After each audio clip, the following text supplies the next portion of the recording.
বিশ্বজুড়ে একের পর এক সংঘাত। ইউরোপ, মধ্যপ্রাচ্য, আফ্রিকা, কোথাও যেন থামছে না উত্তেজনা। মধ্যপ্রাচ্য তো বলতে গেলে আগুনেই পুড়ছে। আর এই প্রেক্ষাপটেই এক চাঞ্চল্যকর মন্তব্য এসেছে রাশিয়ার পররাষ্ট্রমন্ত্রী সের্গেই ল্যাভরভের কাছ থেকে। রাশিয়ার এই শীর্ষ কূটনীতিক বলছেন, বর্তমান পরিস্থিতি দেখে মনে হচ্ছে তৃতীয় বিশ্বযুদ্ধ ইতোমধ্যেই শুরু হয়ে গেছে।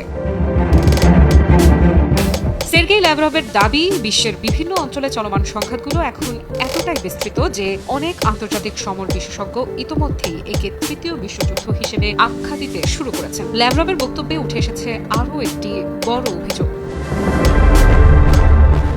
সের্গেই ল্যাভরভের মতে, মধ্যপ্রাচ্যে যে অস্থিরতা চলছে তা স্বাভাবিক নয়, বরং এটি পশ্চিমা শক্তিগুলোর আধিপত্য ধরে রাখার কৌশলের অংশ। তিনি সরাসরি অভিযোগ করেন, পশ্চিমারা রাশিয়ার সঙ্গে সংঘাত জিইয়ে রাখতে তাদের রাজনৈতিক ও অর্থনৈতিক সম্পদ ব্যবহার করছে।